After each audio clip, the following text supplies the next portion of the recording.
السلام علیکم، میرا نام گل حسن بلوچ ہے۔ میں گورنمنٹ ڈگری کالج کونکر گڈاپ میں لیکچرر ہوں۔ آج کے اس سیگمنٹ میں ہم ایجوکیشن فرسٹ ایئر کے کسی مخصوص ٹاپک کی بجائے کوشش کریں گے کہ جو پیپر پیٹرن ہے اس کے مطابق جو سیکشن بی آتا ہے اس میں مختصر سوالات ہوتے ہیں، اس کے حوالے سے جو اہم مختصر سوالات ہیں ان پر ہم بات کریں گے۔ جیسا کہ آپ جانتے ہیں کہ ہمارا جو پہلا چیپٹر ہے وہ سائیکولوجی اور ایجوکیشنل سائیکولوجی کے متعلق ہے۔ اس چیپٹر میں جو اہم سوالات ہیں، جو مختصر سوالات ہیں، شارٹ کوئسچنز ہیں، اس میں سب سے پہلا کوئسچن تعلیمی نفسیات سے کیا مراد ہے، ایجوکیشنل سائیکولوجی۔ جیسا کہ نفسیات کی مختلف شاخیں ہیں، تعلیمی نفسیات کی ایک اطلاقی شاخ ہے، اپلائیڈ برانچ ہے اس کی۔ تعلیمی نفسیات ایک ایسا علم ہے جو تعلیم کے مسائل کو حل کرتا ہے اور اس سلسلے میں معلم کے کام میں یا معلم کو جو مسائل درپیش آتے ہیں ان میں ان کی مدد کرتا ہے۔ تعلیم کے حوالے سے نشو و نما کے مختلف پہلوؤں پر، تبدیلیوں اور ادوار پر غور کر کے ان کی ضروریات اور تقاضوں کی وضاحت کرتا ہے۔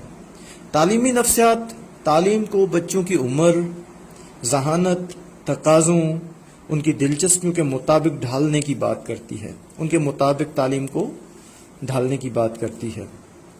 تعلیمی نفسیات کردار کا مطالعہ اور مشاہدہ سائنسی بنیادوں پر کرتی ہے تاکہ تعلیم کو آسان، دلچسپ اور مؤثر بنایا جا سکے۔ تعلیم کا ہر مسئلہ تعلیمی نفسیات زیر بحث لاتی ہے اور ان پر غور و فکر کر کے تعلیمی مسائل حل کرتی ہے۔ عمومی نفسیات کے جو اصول ہیں ان کو جب ہم تعلیم کے میدان میں لاگو کرتے ہیں تو وہ تعلیمی نفسیات کہلاتی ہے۔ اس چیپٹر میں جو دوسرا اہم سوال ہے وہ بہت آسان ہے۔ تعلیمی نفسیات کے حوالے سے جو ایجوکیشنل سائیکولوجی کے حوالے سے جو مختلف ماہرین ہیں، سائیکولوجسٹ ہیں، انہوں نے جو تعریفیں کی ہیں، کس طرح سے انہوں نے اس کو بیان کیا ہے، ان میں سے دو تعریفیں بیان کرنی ہیں، دو ڈیفینیشنز۔ ان میں سب سے اہم جو نام ہے وہ اسکنر کا ہے۔ انہوں نے تعلیمی نفسیات کی جو تعریف کی ہے وہ کچھ الفاظ میں ہے۔ تعلیمی نفسیات انسانی کردار، شخصیت، نشو و نما اور رہنمائی کے مسائل پر بحث کرتی ہے۔ اسکنر کے مطابق تعلیمی نفسیات انسانی کردار، شخصیت، نشو و نما اور رہنمائی کے مسائل پر بحث کرتی ہے، جبکہ ایک اور جو ماہر ہیں گیج، ان کے مطابق تعلیمی نفسیات ایک ایسا علم ہے جو تعلیمی اور تدریسی مسائل کے حل میں مدد دیتا ہے۔ اس چیپٹر میں تیسرا اور سب سے اہم جو سوال ہے وہ نفسیات اور تعلیمی نفسیات، سائیکولوجی اینڈ ایجوکیشنل سائیکولوجی میں ڈفرنس کے حوالے سے ہے کہ نفسیات اور تعلیمی نفسیات میں کیا فرق ہے۔ ان میں 5 فرق ہم دیکھیں گے کہ نفسیات اور تعلیمی نفسیات ایک دوسرے سے کس طرح سے مختلف ہیں۔ نفسیات کو اگر دیکھا جائے، ایک جاندار جب خصوصاً انسان کے کردار اور شخصیت کا مطالعہ کرتی ہے، اس کے عمل کا مطالعہ کرتی ہے، جبکہ تعلیمی نفسیات کی ایک ایسی شاخ ہے جو طالب علموں کے کردار اور برتاؤ کا مطالعہ کرتی ہے۔ یعنی نفسیات ہر انسان کے عمل اور کردار کا مطالعہ کرتی ہے اور تعلیمی نفسیات صرف طالب علم کے کردار، رویے اور برتاؤ، ایٹیٹیوڈ کا مطالعہ کرتی ہے۔ نفسیات معاشرتی مسائل کو دریافت کرتی ہے اور ان کو حل کرنے کے طریقے بتاتی ہے، جبکہ تعلیمی نفسیات تعلیم کے میدان تک محدود ہے اور تعلیمی نفسیات صرف تعلیمی مسائل پر غور کرتی ہے اور ان کا حل پیش کرتی ہے۔ نفسیات ہر عام انسان کے میلانات اور رجحانات، ان کی جبلتوں، ان کے انسٹنکٹس کو، ان کے ایپٹیٹیوڈ کو، ان کے ایٹیٹیوڈ کو سمجھنے کے لیے ان کا مطالعہ کرتی ہے، جبکہ تعلیمی نفسیات طلباء کے رجحانات اور ان کی دلچسپی کا مطالعہ کر کے تعلیم کو ان دلچسپیوں ان رجحانات کے مطابق بنانے کی بات کرتی ہے. جب نمبر 5 نفسیات ایک الگ علم ہے، جبکہ تعلیمی نفسیات کے ایک حصے کی اطلاع کی شاخ یعنی اپلائیڈ برانچ ہے.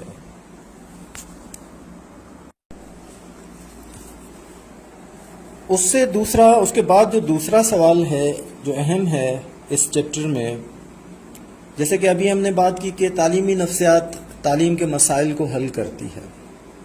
اب سوال یہ پیدا ہوتا ہے کہ وہ کون سے طریقے ہیں جن کو استعمال کر کے تعلیمی نفسیات تعلیم کے مسائل کو حل کرتی ہے.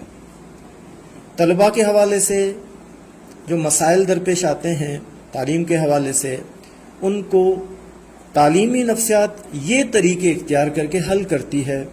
ان میں سے میں 5 طریقوں پر بات کروں گا اور مختصر ان کی تھوڑی سی وضاحت بھی کروں گا تاکہ ان کو سمجھنے میں آپ کو آسانی ہو. ان میں سب سے پہلا جو طریقہ ہے وہ مشاہدہ یعنی آبزرویشن ہے،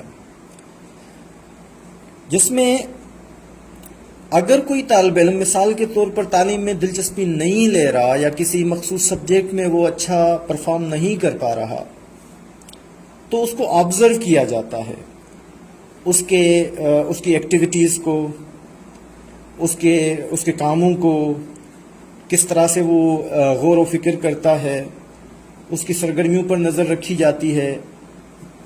اور جب ان سے بات کی جاتی ہے تو اس کے ری ایکشن کو، اس کے رد عمل کو، اس کے گفتگو کے بات کرنے کے انداز کو دیکھا جاتا ہے. یہ آبزرویشن کہلاتی ہے.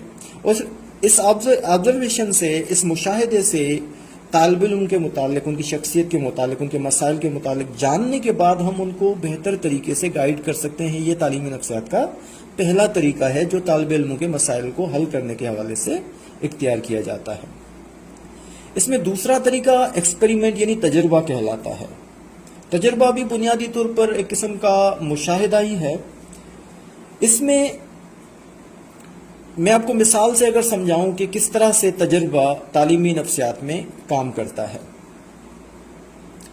مثال کے طور پر ہم ایک ایکسپیریمنٹ کرتے ہیں کہ کس طرح سے ہم پڑھانے کے طریقوں کو بہتر بنا سکتے ہیں، کس طرح سے بہتر بنایا جا سکتا ہے پڑھانے کے طریقوں کو. ہم 2 گروپ بنائیں گے اسٹوڈنٹس کے. ایک گروپ کو جو ہے ہم ایک منتھلی ٹیسٹ کے عمل سے گزاریں گے اور دوسرے گروپ کے بچوں سے ہم ٹیسٹ نہیں لیں گے. تو ہم پھر نتائج کو دیکھیں گے، ریزلٹس کو دیکھیں گے. جن کے ریزلٹس بہتر ہوں گے، جن کی پروگریس بہتر ہوگی جس گروپ کی، تو ہم سمجھیں گے کہ اس طریقے کو اپنا کر ہم بہتر ریزلٹس حاصل کر سکتے ہیں. یہ دوسرا طریقہ ہے تجربے کا. اس طریقے کے مختلف تجربے کر کے ہم تعلیم کے مسائل کو حل کر سکتے ہیں جو ہمیں تعلیمی نفسیات بتاتی ہے. اس کے علاوہ تیسرا جو طریقہ ہے وہ ہے کیس اسٹڈی یعنی شخصی مطالعہ. ہم طالب علموں کے حوالے سے مختلف ذرائع سے معلومات حاصل کرتے ہیں کہ فلاں بچہ جو ہے وہ تعلیم کے عمل میں کیوں دلچسپی نہیں لے رہا، کیوں تعلیم کے عمل سے اسکیپ کر رہا ہے. تو ان مسائل کو حل کرنے کے لیے ہم مختلف ذرائع سے اس کے متعلق جاننے کی کوشش کرتے ہیں، اسٹڈی کرتے ہیں اس کی پرسنالٹی کے مطابق، اس پرسن کے مطابق، اسٹوڈنٹ کے مطابق، جس سے ہمیں اس کے مسائل کو سمجھ کر ان کو حل کرنے میں مدد ملتی ہے. اس کے علاوہ میئرمنٹ پیمائش جس کو ہم کہہ سکتے ہیں، وہ چوتھا طریقہ ہے ایجوکیشنل سائیکولوجی کا تعلیم کے مسائل کو حل کرنے کے لیے. اس میں بچوں کی مختلف طریقے سے پیمائش کی جاتی ہے یعنی ٹیسٹ لیے جاتے ہیں ان کے. جیسے ان کی ذہانت کو ناپنے کے لیے، ان کی ذہانت کو پرکھنے کے لیے آئی کیو ٹیسٹ لیا جاتا ہے. اس طرح کے پرسنالٹی ٹیسٹ ہوتے ہیں مختلف، جو شخصیت کے مختلف پہلوؤں کے حوالے سے ہو سکتے ہیں. یعنی جسمانی مشقت کے حوالے سے، جسمانی پہلو کے حوالے سے، ذہنی پہلو کے حوالے سے، معاشرتی اور اس طرح کی جذباتی پہلو کے حوالے سے ہم اس کو ٹیسٹ کر سکتے ہیں، جس کے بعد ہم اس کی بہتر رہنمائی کر سکتے ہیں. پانچواں جو طریقہ ہے وہ انٹرویو ہے، جو براہ راست ہے، جس میں ہم اس شخص کے متعلق یعنی اسٹوڈنٹ کے متعلق براہ راست اس سے دریافت کرتے ہیں ان کے مسائل کو. اس کے جوابات کی روشنی میں ہم اس کی شخصیت کو، اس کے مسائل کو سمجھتے ہیں اور اس کی ضروریات کو، اس کے تقاضوں کو، اس کے کریکٹرسٹکس کو سمجھتے ہیں، اس کی خصوصیات کو سمجھتے ہیں، ان کے مطابق اس کو گائیڈ کیا جاتا ہے۔ تو تعلیمی نفسیات کے یہ 5 طریقے ہیں جن کی مدد سے ایجوکیشنل سائیکولوجی، تعلیمی نفسیات تعلیم کے مسائل کو حل کرنے میں مدد کرتی ہے۔ اب میں ترتیب وار ان کے نام بتاتا ہوں۔ نمبر 1 مشاہدہ، آبزرویشن۔ نمبر 2 تجربہ۔ نمبر 3 شخصی مطالعہ یا مطالعہ احوال بھی اسے کہا جاتا ہے۔ نمبر 4 پہ پیمائش ہے۔ نمبر 5 براہ راست ملاقات یا ہم انٹرویو بھی کہہ سکتے ہیں اس کو۔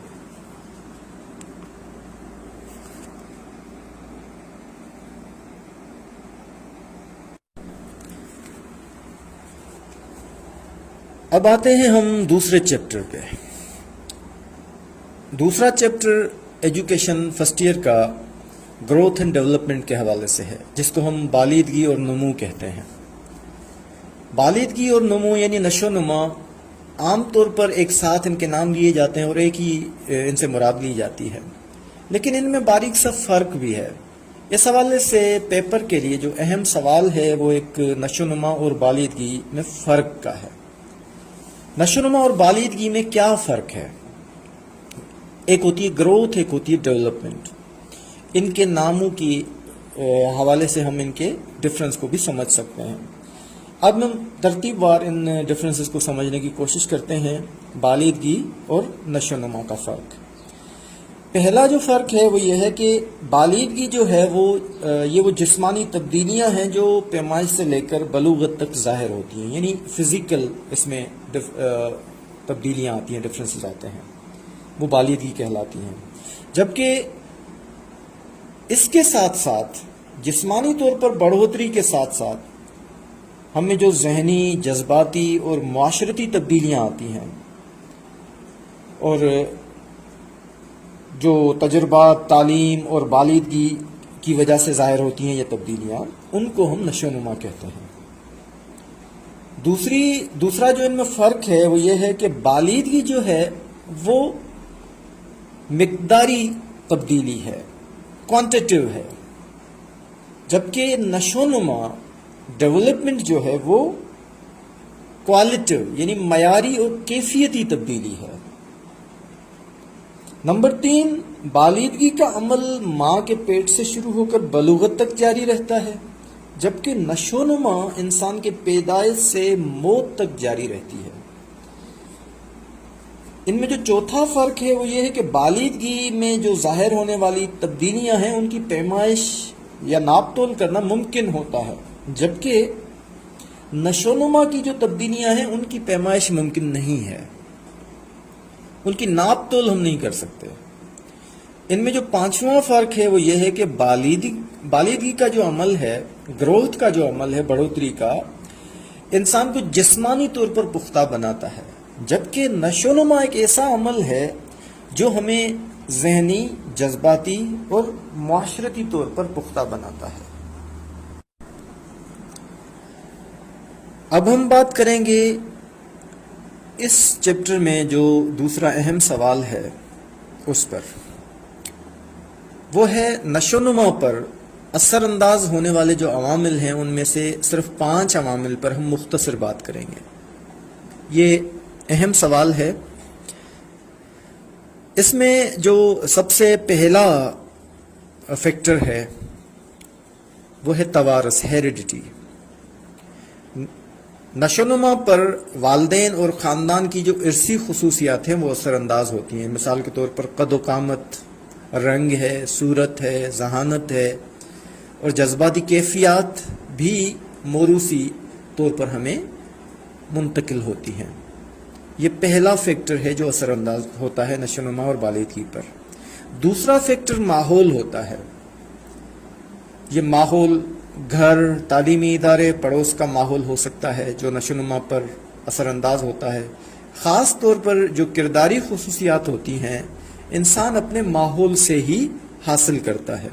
صحت مند اور متوازن ماحول بہتر نشو و نما کے لیے انتہائی ضروری ہوتا ہے۔ تیسرا فیکٹر فوڈ ہوتا ہے، غذا ہوتی ہے جو نشو و نما پر، گروتھ اینڈ ڈیولپمنٹ پر اثر انداز ہوتی ہے۔ غذا کسی بھی جاندار کے لیے ایک لازمی شرط ہوتی ہے. جس قدر متوازن غذا میسر ہوگی اسی قدر نشو و نما متوازن ہوگی. غیر متوازن غذا نشو و نما پر منفی یعنی نگیٹو اثرات مرتب کرتی ہے. چوتھا فیکٹر غدودوں کا ہے، گلینڈز کا. ہمارے قد کا بڑھنا، ہمارے آواز کا باریک ہونا یا بھاری ہونا، یہ عوامل جو ہیں ان پر اثر انداز گلینڈز ہوتے ہیں، غدود ہوتے ہیں. غدود جسمانی بالغگی یہاں تک کہ ذہنی جو گروتھ ہے، ہماری قد کا بڑھنا، یہ ساری چیزیں غدودوں پر انحصار کرتی ہیں، ڈیپینڈنٹ ہوتی ہیں. تو غدود یعنی گلینڈز ہماری نشو و نما پر اثر انداز ہوتے ہیں. پانچواں جو فیکٹر ہے وہ صنفی اثرات ہیں، یعنی لڑکوں اور لڑکیوں میں، میل اور فیمیل میں گروتھ اور ڈیولپمنٹ کی رفتار جو ہوتی ہے وہ مختلف ہوتی ہے.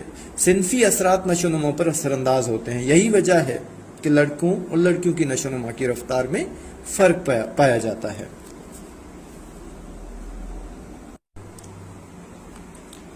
اس چیپٹر میں نیکسٹ جو امپورٹنٹ شارٹ کوشچن ہے وہ بچوں کی نشو و نما پر، ابھی ہم نے 5 عوامل پر بات کی جن میں ایک ماحول تھا. اب ہم ماحول کو ایک فیکٹر کے طور پر تھوڑا سا تفصیل سے سمجھنے کی کوشش کرتے ہیں. اب سوال یہ بنتا ہے کہ بچے کی نشو و نما پر ماحول کی جو اثرات ہیں ان کا تھوڑا سا مختصر جائزہ لینا ہے. تو بچے کی نشو و نما پر ماحول کے جو اثرات ہیں ان پر بات کریں گے اس سوال میں. ہم بچے کی نشو و نما پر اثر انداز ہونے والا یہ کہ ایک اہم ایلیمنٹ ہے، ایک اہم عنصر ہے. یہاں تک کہ ماحول اکثر موروثی جو عرصی خصوصیات ہوتی ہیں ان پر بھی اثر انداز ہوتا ہے. یعنی ہیریڈیٹی کے حوالے سے ہمیں جو خصوصیات، جو کیریکٹرسٹکس منتقل ہوتے ہیں ان پر بھی اکثر ماحول غالب آ جاتا ہے. ماحول میں ہم گھر، پڑوس اور تعلیمی ادارے کے ماحول کو شامل کر سکتے ہیں. جیسا کہ بچہ ایک گھر میں آنکھ کھولتا ہے اور اپنی زندگی کے جو ابتدائی ایام ہیں، اپنی زندگی کے ابتدائی جو دن ہیں وہ گزارتا ہے. بچہ صرف اس ماحول میں رہتے ہوئے ہمیں یہ جاننا چاہیے کہ بچہ ایک صرف حیاتیاتی عضویہ نہیں ہے، صرف بایولوجیکل آرگنزم نہیں ہے وہ، بلکہ وہ ایک معاشرتی جانور بھی ہے. اس میں تعلیم اور تقلید کی صلاحیت ہوتی ہے. وہ امیٹیٹ کرتا ہے، وہ دیکھتا ہے، آبزرو کرتا ہے، اس سے سیکھتا ہے اور تقلید کرتا ہے اس کی. اس لیے وہ جو کچھ اپنے گھر، پڑوس اور مدرسے کے ماحول میں دیکھتا اور سنتا ہے اسی طرح کی خصوصیات اس کے اندر، اس کی شخصیت میں بھی پیدا ہوتی ہیں. اگر ماحول صحت مند اور متوازن ہے، بیلنسڈ ہے، تو بچے میں اچھی کرداری خصوصیات پیدا ہوتی ہیں، ابھرتی ہیں. اس میں جذباتی صحت اور معاشرے کا ذمہ دار اور اچھا رکن بننے کی صلاحیت پروان چڑھتی ہے اور وہ ان صلاحیتوں کو معاشرے کی فلاح اور ترقی کے لیے استعمال کرتا ہے. اس کے برعکس اگر غیر صحت مند، انہیلدی ماحول انوائرمنٹ ہے اور غیر متوازن ماحول ہے جذبات کے حوالے سے، تو یہ ایسا ماحول بچے پر منفی نگیٹو اثرات مرتب کرتا ہے.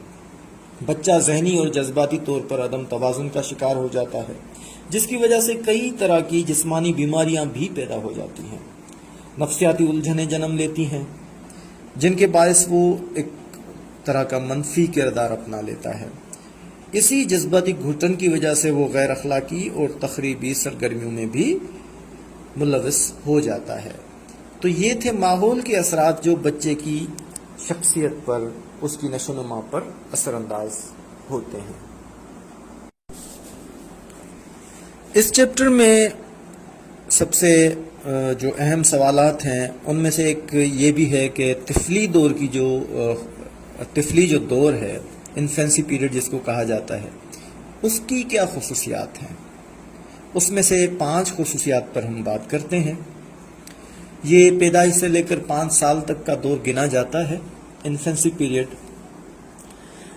نمبر 1 خصوصیت اس دور کی یہ ہے کہ طفولیت کے دور میں بچے کے جو اعضاء ہیں وہ تیزی سے بڑھتے ہیں اور وہ کئی جسمانی ایکٹیویٹیز، فعالیتیں سیکھنا شروع کر دیتا ہے.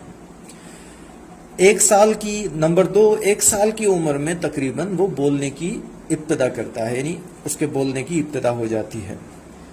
یہ ہم نارمل طور پر بات کر رہے ہیں. نمبر 3، اس عمر میں بچہ مکمل طور پر دوسروں کا محتاج ہوتا ہے، وہ اپنے کام کاج کرنے کے قابل خود نہیں ہوتا.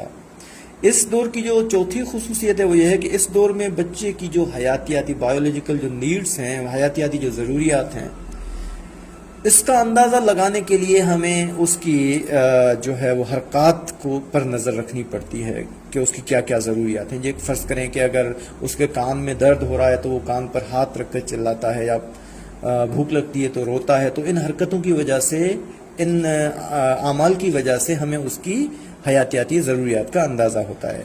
اس دور کی جو پانچویں خصوصیت ہے وہ یہ ہے کہ اس دور میں بچے میں جذبات موجود ہوتے ہیں لیکن پائیدار نہیں ہوتے.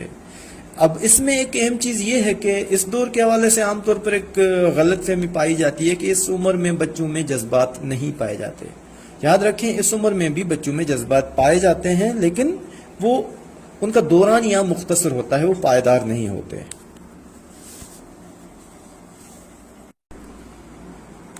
اب ہم بات کریں گے جو نشو و نما اور بالغی کا جو دوسرا دور ہے، جسے ہم بچپن کا دور کہتے ہیں. عام طور پر یہ 6 سال سے لے کر 12 سال تک کی عمر پر محیط ہوتا ہے. اس دور کے حوالے سے جو اہم سوال ہے وہ یہ ہے کہ بچپن کے دور کے جو تقاضے ہیں وہ کیا ہیں، اور بچپن کے دور کے جو نفسیاتی تقاضے ہیں وہ کیا ہیں. اس میں ہم مختصر طور پر 5 تقاضوں پر بات کریں گے. یہ میں مختصر سوالات آپ کو ڈلیور کر رہا ہوں، اس میں ہم تفصیل میں نہیں جا رہے.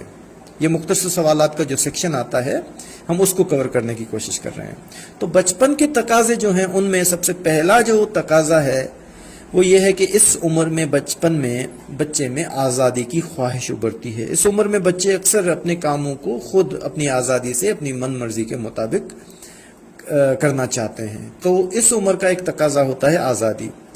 دوسرا، اس عمر کا، بچپن کا، اس دور کا جو تقاضا ہوتا ہے وہ خود نمائی ہوتا ہے، جس کو ہم سیلف ایزرشن کہتے ہیں.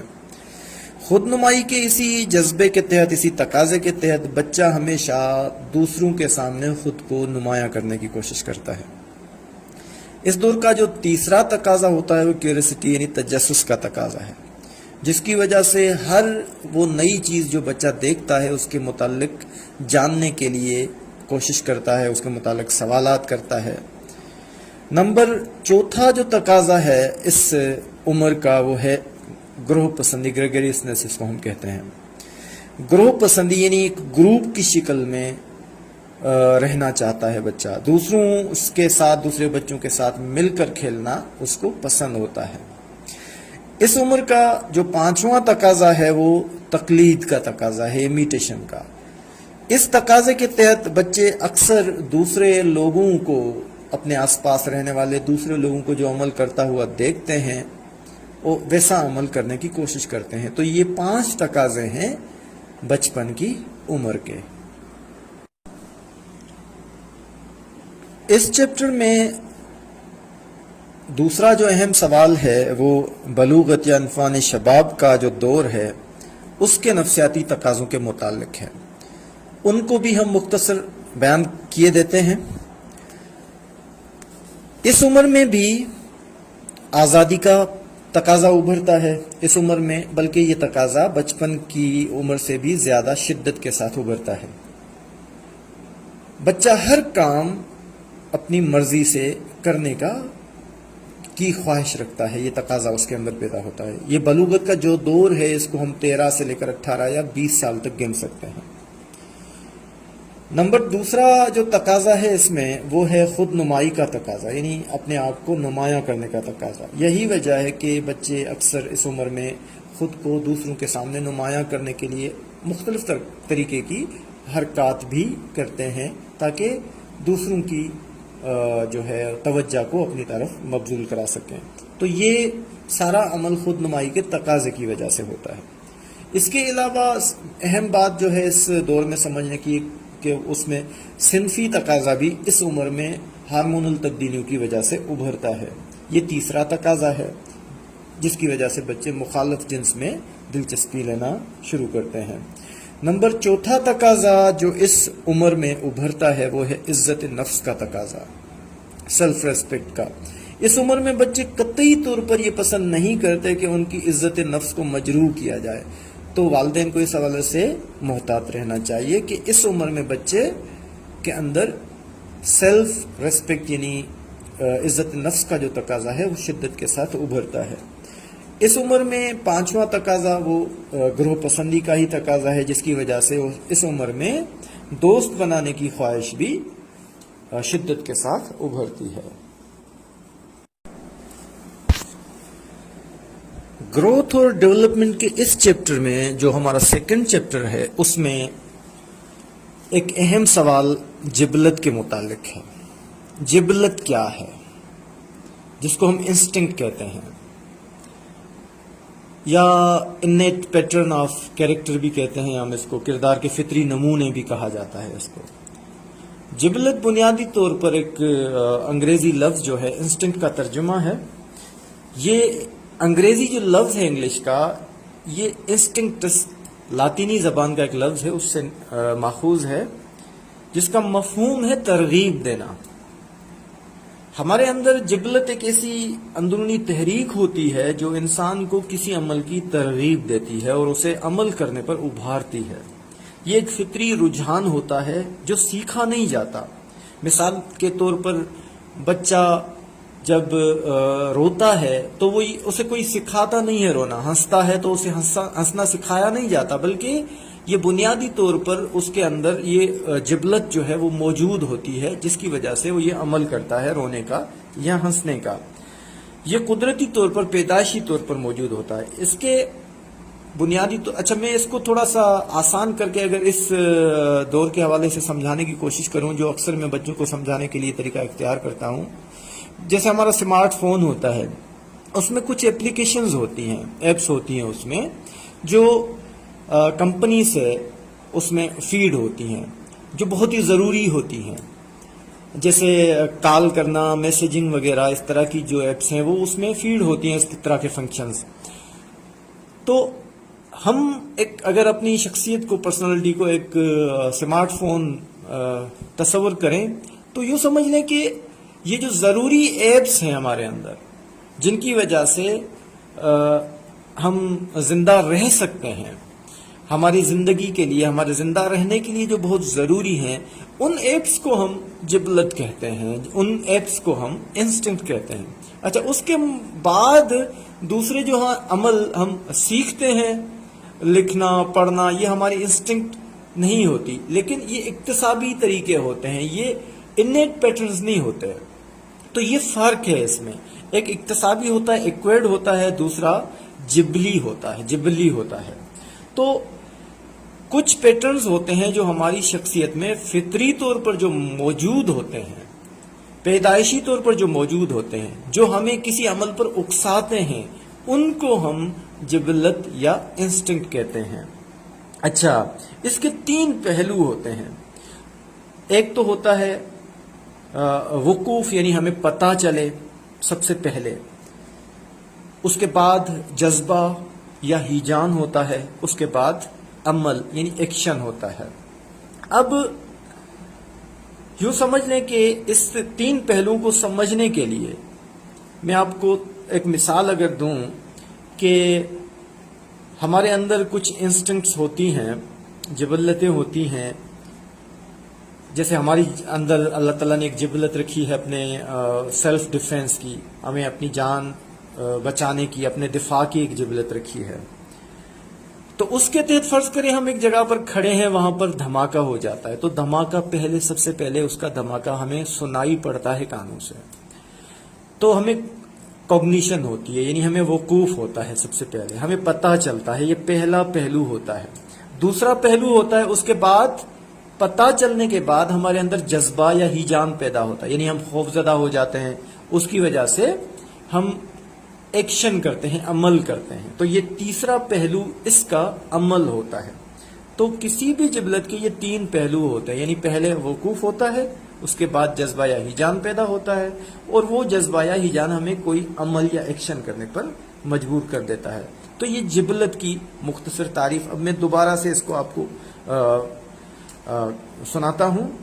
جبلت کو انگریزی میں انسٹنکٹ کہتے ہیں، جو لاطینی زبان کے لفظ انسٹنکٹس سے نکلا ہے، جس کا مفہوم ہے ترغیب دینا،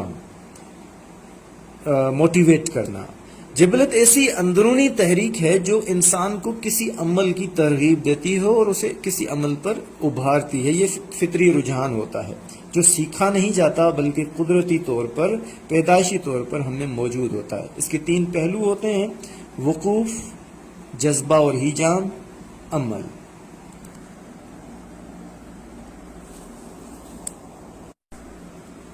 اس حوالے سے جو دوسرا اہم سوال ہے وہ جبلتوں کی تعریف کا ہے. مختلف ماہرین نے مختلف طریقوں سے اس کو ڈیفائن کیا ہے، اس کی تعریفیں بیان کی ہیں. ولیم جیمز کے مطابق جبلت کیا ہے؟ یہ کوئی کام کرنے کے رجحان کا نام ہے جس کے لیے کسی مشق کی ضرورت، ایکسرسائز کی ضرورت نہیں ہوتی. ووڈورڈ کے مطابق انہوں نے جبلت کو کس طرح سے بیان کیا ہے؟ وہ کہتا ہے، بہت آسان سی تعریف ہے، کہ جبلت ایک غیر اکتسابی ان ایکوائرڈ جو ہے تحریک ہوتی ہے، محرک ہوتا ہے، یعنی ہم سیکھتے نہیں ہیں. یہ دونوں تعریفیں ایک دوسرے سے بالکل ملی جلی ہوئی ہیں. اس کے بعد جو اہم سوال ہے اس ٹاپک کے حوالے سے وہ ہے جبلتوں کی خصوصیات، کیریکٹرسٹکس کیا ہیں اس کی جبلتوں کے.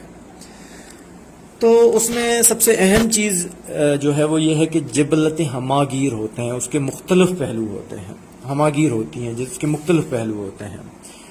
دوسری خصوصیت اس کی یہ ہے کہ جبلتیں پیدائشی اور غیر اکتسابی ہوتی ہیں، سیکھی نہیں جاتی. نمبر 3، محرک کی، کسی موٹیو کی موجودگی میں یہ ظاہر ہوتی ہیں. نمبر 4 خصوصیت ان کی یہ ہے کہ جبلتوں کی تربیت کے ذریعے ان میں تبدیلی ممکن ہے، ان کو ٹرین کیا جا سکتا ہے. نمبر 5 ان کی خصوصیت یہ ہوتی ہے کہ جبلتوں کی تسکین سے مسرت حاصل ہوتی ہے، یعنی جبلت کی وجہ سے ہمیں بھوک لگتی ہے، بھوک کا جذبہ ابھرتا ہے، تو جب تک ہم کھانا نہیں کھا لیتے ہمیں چین نہیں پڑتا. تو پھر اس کے بعد کھانا ملنے کے بعد بھوک کو ایک طرح کی تسکین ملتی ہے. تو اس کی 5ویں خصوصیت یہ ہے کہ جبلتوں کی تسکین کے بعد ہم مسرت محسوس کرتے ہیں، خوشی محسوس کرتے ہیں. اب ہم اس ٹاپک کے آخری اہم سوال پر بات کرتے ہیں. اس کے بعد ہمارے 2 چیپٹر یوں سمجھ لیں کہ کمپلیٹ ہو جائیں گے. یہ اہم مختصر سوالات پر آج کے سیشن میں ہم نے بات کی ہے. جبلتوں کے حوالے سے جو اہم سوال آتا ہے وہ 5 جبلتیں ہیں اور ان کے ساتھ جو وابستہ جذبات، ایموشنز یا ہیجانات ہیں ان کے حوالے سے، کہ 5 جبلتیں اور ان کے وابستہ جو ہیں ہیجانات یا جذبات بیان کریں. ان میں سب سے پہلی جو جبلت ہے وہ تجسس کی جبلت ہے، کیوریسٹی کی. اس سے جو وابستہ جذبہ ہے وہ حیرانی کا ہے، یعنی تعجب کا. ہم کوئی چیز دیکھتے ہیں، تجسس کی جبلت کی وجہ سے ہمارے اندر حیرت کا جذبہ پیدا ہوتا ہے اور اس کے بعد ہم اس کو جاننے کی کوشش کرتے ہیں. تو تجسس کی جبلت، اس سے وابستہ جذبہ یا ہیجان ہوتا ہے تعجب یا حیرانی. نمبر 2، تعمیری جبلت، کنسٹرکٹیو انسٹنکٹ جو ہوتی ہے، اس کے ساتھ جذبہ وابستہ ہوتا ہے تخلیق کا، کریشن کا. تیسری جبلت جو ہوتی ہے وہ انسٹنکٹ جو ہوتی ہے وہ خود نمائی کی، سیلف ایزرنیشن کی ہوتی ہے. اس کے ساتھ جو جذبہ وابستہ ہوتا ہے وہ ہوتا ہے اپنے احساس برتری کا. چوتھی جو جبلت ہے اس کے ساتھ سیلف ڈیفینس کا جو جبلت ہے، اس بقائے ذات جس کو ہم کہہ سکتے ہیں، یا خطرے سے فرار کی جبلت جو ہوتی ہے، مختلف ناموں سے اس کو جانا جاتا ہے. ہم اس کو بقائے ذات کی جبلت کہہ سکتے ہیں، سیلف ڈیفینس کی. اس کے ساتھ جذبہ وابستہ ہوتا ہے خوف کا. 5ویں جو جبلت ہے وہ ہے تلاش غذا کی جبلت، جس کی وجہ سے، جس سے وابستہ جو جذبہ ہے وہ ہے بھوک اور لذت کا جذبہ. تو ڈیئر اسٹوڈنٹس، یہ ہمارا ایجوکیشن کا آج کا جو سیشن تھا، اس میں ہم نے جو ہمارے 2 چیپٹر ہیں، ان 2 چیپٹرز میں سے جو اہم امپورٹنٹ شارٹ کوسچنز جو تھے ان پر آج کے سیشن میں ہم نے بات کی ہے. امید ہے کہ آج کا سیشن آپ کو اپنے ایگزام پریپریشن کے حوالے سے ہیلپ فل ثابت ہوگا. Thank you. اللہ حافظ.